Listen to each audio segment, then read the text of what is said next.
In September of 1961, rubber workers at the Goodyear plant in Akron went on strike. A woman named Edna Breckinridge had 4 children, a husband on the picket line, and $4 for groceries. What she had beyond that was a cast iron skillet, a bag of cornmeal, a few summer jars, and knowledge. The knowledge was worth more than the money. Every supper that week had 3 ingredients, not because Edna was cutting corners, because she was cooking with complete control of what she had left. 3 things before we start. Number 18 was eaten so often in mining communities that the local diner eventually put it on the menu. It was the only way it survived. Number 9 uses a technique professional chefs now charge $40 a plate to serve. It was discovered independently by women who had an egg, some broth, and nothing else. And number 1 fed more American children in the 1960s than any government lunch program. 14 cents. 3 things. Good Housekeeping, October 1963, ran an 11-ingredient chicken divan described as a simple weeknight dinner. That same week, Edna was feeding her children beautifully on 3 ingredients per meal. She was right. The magazine was not measuring the right thing. Subscribe. New videos every week on the cooking that cookbooks forgot. 25 to 1. Number 25th, butter noodles. 3 ingredients, egg noodles, butter, and salt. You cook the noodles until soft, drain them, and toss them with as much butter as you could afford. Sometimes a full tablespoon per serving, sometimes considerably less. A pound of egg noodles in 1961 cost 19 cents and fed 4 people. A quarter pound of margarine added a nickel. Butter noodles came from Eastern European immigrant households, from Polish, Slovak, Czech, and Hungarian families who had moved to the steel and rubber towns of Ohio and Pennsylvania, and who brought this with them as the meal you made when there was nothing else. Presented to a child as noodles for supper, this was not received as hardship. It was received as noodles, which children universally prefer to most things adults consider real food. The simplicity was the strategy. Number 24, tomato sandwich with salt and pepper. 3 ingredients, ripe tomato, white bread, salt and pepper. You sliced the tomato thick. You salted it on the bread so the juice soaked in. You ate it over the sink because it dripped. In late summer, when the garden gave more tomatoes than any family could eat fresh, this was abundance food. The summer at its peak, the tomato at its peak. The sandwich demanded nothing of you but to eat it immediately. By October, eating the last garden tomatoes because fresh food had grown scarce. It became poverty food. The same sandwich, different month, different meaning. The tomato sandwich is one of the few items on this list that crossed every class line. Poor families ate it because it was free from the garden. Rich families ate it because it was delicious. The tomato did not care who you were. Number 23, peanut butter and honey on bread. 3 ingredients, peanut butter, honey, and white bread. Not the store-brand peanut butter with added sugar. The working version was thick, sometimes the commodity peanut butter from government surplus, stirred up from the oil that had separated, and intensely peanut. It was spread on bread with a thin drizzle of raw honey from a neighbor's hive or from a cheap jar at the feed store. Honey in rural communities was not always a grocery item. It was traded. A neighbor with bees might leave a jar on the porch. However it arrived, the combination of protein-dense peanut butter and slow honey sugar made a meal that kept children fed and alert through an afternoon. A nutritionist today would call this balanced. Edna called it lunch on Thursdays. Number 22, butter and sugar bread. 3 ingredients, white bread, butter or margarine, white sugar. You spread the bread with butter, then pressed white sugar into the surface until it stuck. Dessert. After school food, the thing you made for a child who was hungry. And supper was an hour away. Consider the context. A child home from school at 3:30, supper at 5, and exactly bread and a nearly empty sugar bowl on the counter. The butter and sugar bread solved that problem completely. It also tasted good. which matters more than it is usually given credit for. Many adults who ate this as children and now have full refrigerators still make it occasionally. Not because they have to, because it tastes like 3:30 in the afternoon, and being 9 years old and everything still being fine. Number 21, tomato and onion salad with vinegar. 3 ingredients: tomatoes, onion, cider vinegar, sliced tomatoes, sliced onion, vinegar poured over, left to sit 30 minutes until the onion softened and the vinegar took on the tomato's sweetness. No oil. Oil was for cooking, not for salads in a kitchen running lean. This was a supper salad, sometimes the whole meal on a hot July night, eaten with cornbread alongside. Leftovers in the icebox were still good the next day, poured over yesterday's bread. The vinegar was doing double duty, flavoring and gently preserving at the same time. That kind of thinking was not an accident. It was habit, practiced daily by women who could not afford to let anything go to waste. Number 20, rice pudding. 3 ingredients: white rice, whole milk, sugar. You cooked the rice in milk instead of water, added sugar, and stirred it slowly on low heat until the milk reduced and the rice went creamy and thick. Rice pudding served 2 purposes. The obvious one was a cheap, reliable dessert, always possible because it was made from staples. The less obvious one was using up milk that was beginning to turn. Milk without reliable refrigeration could go sour in 2 days during summer. Cooking it with rice and sugar transformed sour-edged milk into something caramelized and intentional. Women who made rice pudding because it sounded good were often actually racing the milk. The pudding was their victory. Number 19, canned sardines on crackers with mustard. 3 ingredients: canned sardines, saltine crackers, and yellow mustard. A can of sardines in 1962 cost 12 cents and contained enough protein for 2 people for lunch. You opened the can, drained the oil onto the crackers, not wasted but used, laid the sardines on top, and added a thin line of mustard. Sardines are extraordinarily nutritious. They provide omega-3 fatty acids, calcium from the small soft bones, vitamin D, and vitamin B12. A 12-cent can provide more nutrition than a 50-cent can of Spam. The women buying sardines were not buying the cheap option. They were buying the efficient one. Their children, who sometimes refused sardines, got peanut butter sandwiches instead, and never knew their mothers had just stretched the protein budget by another day. Number 18, fried cornmeal mush. 3 ingredients: cornmeal, water, salt, plus the cold from overnight. You made cornmeal mush the night before, poured it into a loaf pan, and let it set cold. The next day you sliced it into inch-thick pieces and fried those slices in lard until the outside was deeply golden and crisp, and the inside stayed soft and steaming. 2 meals from 1 batch. 0 waste. This is the dish that mining community diners eventually put on their menus. The overnight transformation from liquid porridge to sliceable, friable solid felt like a small miracle to children who watched their mothers pour something formless into a pan and then pull something structured from it the next day. Italian grandmothers in the same towns were doing the identical thing with polenta. 3 ingredients, 2 meals, 1 principle.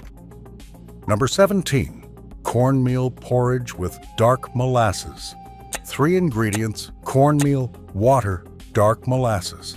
Not mush. Porridge was stirred with more water, kept soft and loose, eaten from a bowl. The molasses was stirred in at the end, dark and slightly bitter. A tablespoon of unsulfured molasses contained significant iron and calcium. The women giving their children cornmeal porridge with molasses for supper were providing something genuinely nutritious, even when nobody was calling it that. This was the supper of the very last night before payday. Cornmeal in the bag, molasses in the jug, water from the tap. 3 cents per person. Warm, sweet, filling in the way only hot grain with sweetness is filling. Deep in the stomach, lasting. Children who ate it slept well. That was not nothing. Number 16, sweet potato with brown sugar and butter. 3 ingredients: sweet potato, brown sugar, butter, or margarine. You baked the sweet potato whole, in the oven, or in the coals of a wood stove until the skin blistered and the inside collapsed when you pressed it. You split it open. You put butter and brown sugar inside. You ate it as supper, not a side dish. A sweet potato cost 3 cents. Brown sugar and margarine added another 2 cents. Total, under a nickel per person. Sweet potatoes are high in beta-carotene, vitamin C, potassium, and fiber. The fat helped absorb the fat-soluble vitamins. It was, without anyone planning it, a nearly complete nutritional meal disguised as something that tasted like dessert.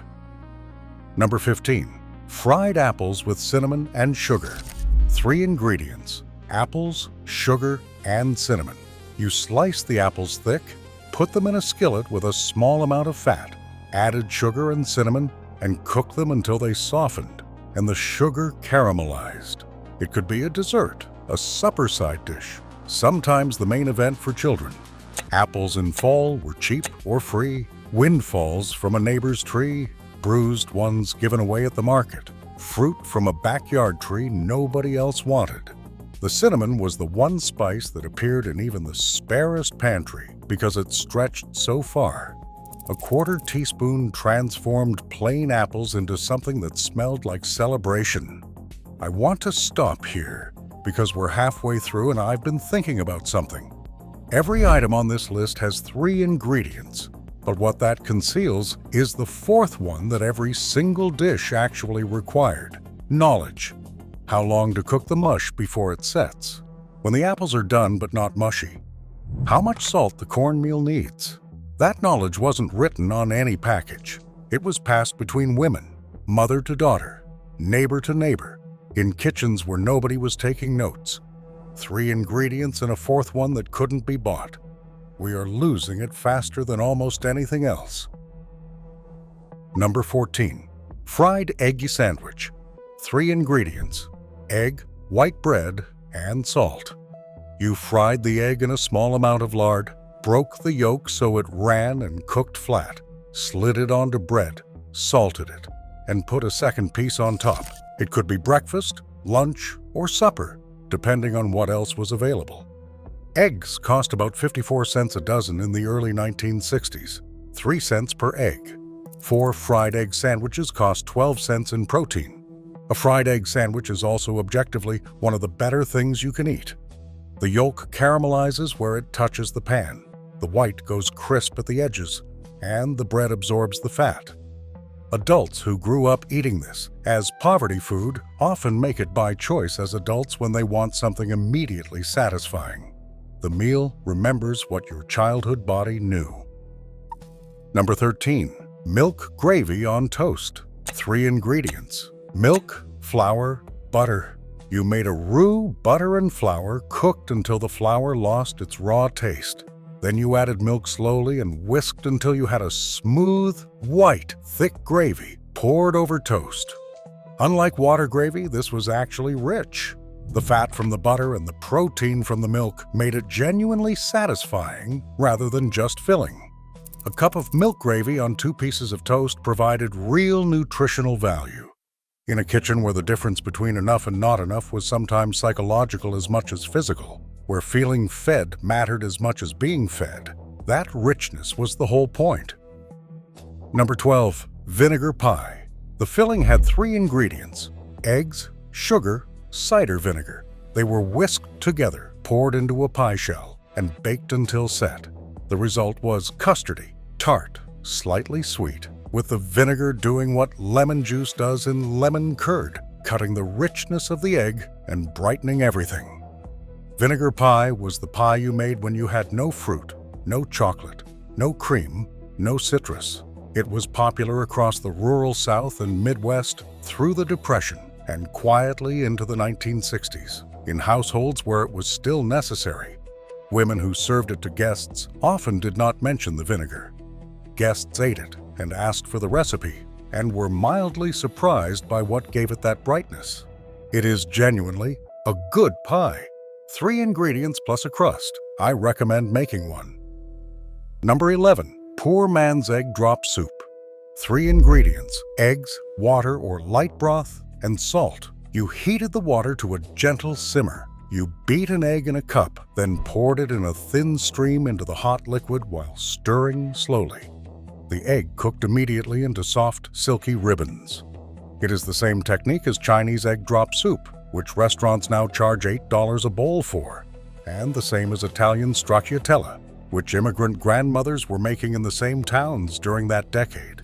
3 entirely separate food cultures, on opposite sides of the world, discovered independently that a beaten egg poured into hot broth becomes something that feels expensive and restorative. No one learned it from anyone. They all just had an egg, some hot water, and figured it out. If this is your first time here, this is what this channel does. The food that got erased because it belonged to people without cookbook deals. Subscribe, and I'll see you next week. Tell me in the comments which of these your family ate. Number 10. Canned salmon patties. 3 ingredients: canned salmon, crackers, and egg. You drained the can, mixed the salmon with crumbled crackers and a beaten egg until it held together, formed patties, and fried them golden on both sides. In the early 1960s, canned salmon cost about 30 cents a can. It was a step up from sardines and within reach of a tight grocery budget. The egg was the binder. The crackers were the filler that stretched 1 can to 4 patties instead of 2. Women who made salmon patties that held together without falling apart considered this a skill. They were correct. Salmon patties appeared at church suppers, at weeknight tables, and in school lunches.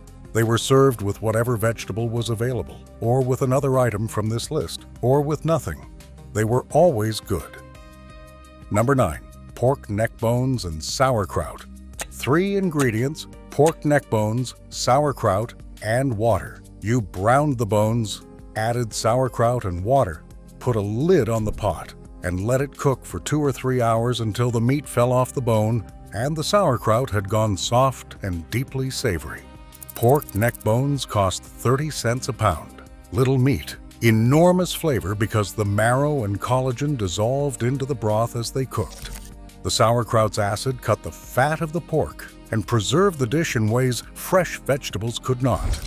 This was Slovak, Polish, and German-American knowledge, carried into Ohio and Pennsylvania factory towns, and practiced in row houses within walking distance of the plants. The broth produced by pork neck bones and sauerkraut cooked together for 3 hours is one of the great forgotten flavors of American working-class cooking.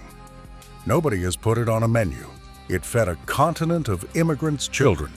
It was excellent. Number 8. Fried salt pork with skillet cornbread. 3 ingredients: salt pork, cornmeal, and water. Salt pork was fried in its own grease until the outside crisped. While it cooked, you made cornbread directly in the hot skillet, using cornmeal, water, and salt, and cooking it on the stovetop with a lid. The cornbread absorbed pork fat from the pan and became richer than anything made with water alone. Salt pork required no refrigeration, kept in a cool cellar, or in its own brine. It lasted months. It was the emergency protein, the protein of last resort, but also the flavoring agent that went into beans and greens all year. Frying it straight and eating it with skillet cornbread was the meal you made on days when you were too tired to think about cooking. You didn't have to think. Your hands knew what to do. Number 7. Pan-fried potatoes with onion. 3 ingredients: potatoes, onion, lard, or bacon grease. You sliced the potatoes thin and started them in a cold pan with the fat, letting them come to heat slowly. After about 10 minutes, the onion went in, cooking alongside until everything was golden and soft, with crisped edges where the cast iron had touched. Pan-fried potatoes with onion appeared on the supper table in roughly half of working-class American households at some point every week. The potato was the cheapest calorie. The onion was almost always there. The fat came from something already cooked, bacon grease saved in a can on the stove. I have yet to meet a person over 60 who does not know exactly what this smells like from a cast iron skillet. That smell is one of the most deeply encoded food memories in working-class American life. If you know it, you know what I mean. Number 6. Navy bean soup. 3 ingredients: beans, ham hock, onion. You soaked the dried beans overnight. The next day, you put them in a pot with the ham hock and the onion, covered everything with water, and let it simmer for 4 or 5 hours until the beans were completely soft and beginning to dissolve into the broth. By then, the ham hock had given everything it had. A pound of dried navy beans cost 22 cents. A ham hock cost 35 cents. 1 onion cost only pennies. Under 60 cents, this pot fed a family of 4 for supper and left enough for lunch the next day. Senate bean soup has been served in the United States Senate dining room every single day since 1903. Senators eat a version of this for lunch. The women in Akron and Pittsburgh who made it weekly did not know they were eating the same thing as senators. They were. Number 5. Boiled cabbage with fatback.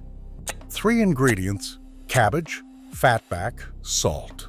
You cut the cabbage into rough pieces, added fatback and enough water to come halfway up, and let it cook covered for 45 minutes to an hour. The cabbage went completely soft. The fatback flavored every leaf with salt and smoke and rendered pork. The liquid left in the pot was pot liquor, worth keeping, worth pouring over cornbread. A head of cabbage cost about 10 cents and fed 4 people. It kept without refrigeration for weeks.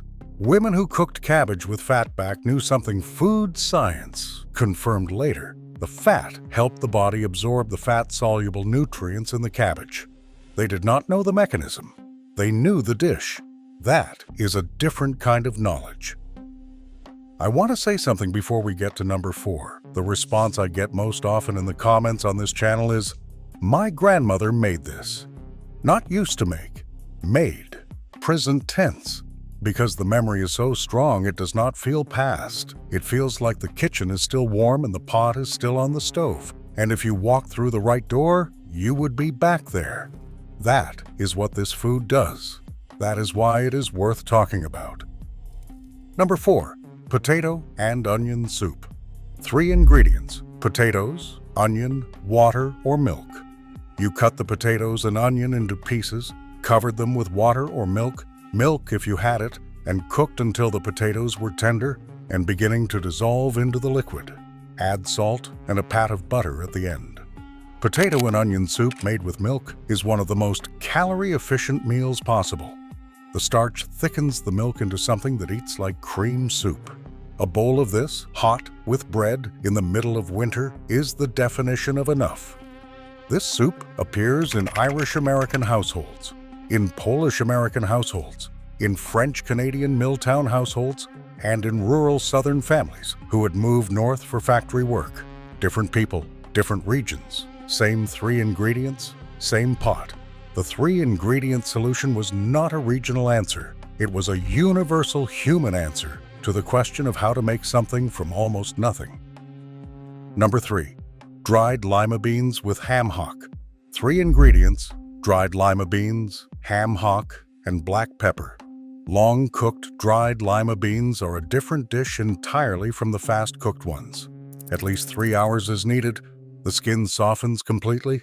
The interior becomes creamy and dense, and the ham hock surrenders its collagen, salt, and smoke until the broth is thick enough to coat a spoon.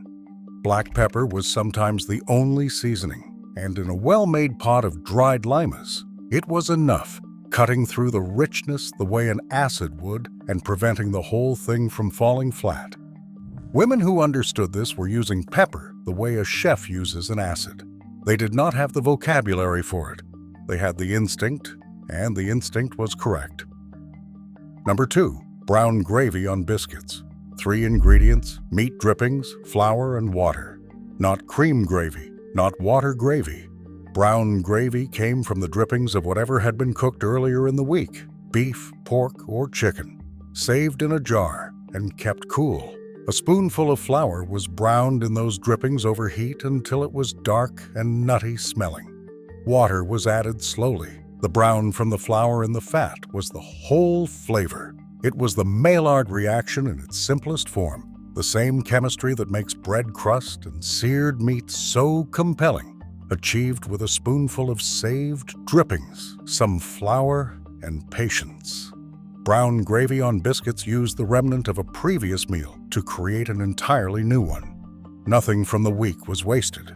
Edna made this on Thursday, using drippings from the salt pork she had fried on Monday. 4 days, 1 jar of fat, 2 purposes. That is not poverty cooking. That is engineering. Number 1, skillet. Supper, eggs, potatoes, and onion. 3 ingredients: eggs, potatoes, onion. You fried the sliced potatoes and onion together in a cast iron skillet until golden and soft. Then you crack the eggs directly over them, 2, 3, 4, depending on how many we're eating, and let them cook on top, the whites setting in the steam. The yolks left runny or broken and stirred through. You served it from the skillet. No plating, no garnish. The skillet on a folded dish towel in the middle of the table, and everyone reaching for it. A 1965 USDA survey of working-class household eating patterns found this combination, eggs cooked with potatoes and onion, in 78% of surveyed households at least twice a week, more than any other single dish, more than soup, more than sandwiches, more than any of the other 24 items on this list. Eggs, potatoes, and onion in a skillet was the most common supper in working-class America in the 1960s. It cost 14 cents for a family of 4. The potatoes were the cheapest calorie available. The onion was the cheapest flavor available. The eggs were the cheapest complete protein available. But the reason it is number 1 is not the nutrition and not the cost. It is the skillet on the folded dish towel in the middle of the table. It is everyone reaching for it at once. It is the smell of egg and onion and potato from the moment the eggs hit the pan, a smell that, for millions of American children, is the smell of home, of being safe, of someone having taken care of things. Edna Breckinridge made this on the last night of the strike week in Akron. The $4 were almost gone. There was still a bag of potatoes, still a few onions, still half a dozen eggs. She put the skillet on the table. Her 4 children ate. Her husband came home late from the picket line and ate what was left cold from the pan. He said it was the best thing he had ever eaten. He probably meant it. If you grew up eating this, or any of the 24 other things on this list, I want to hear about it. Tell me what your family called it. Tell me whose skillet it was. Tell me if it tasted like what I described or like something better, because I suspect it did. Subscribe if you haven't. Share this with someone who grew up at that table. These meals deserve to be remembered by more than the people who were there. 3 ingredients, and a 4th one, the knowledge and the love that nobody was counting.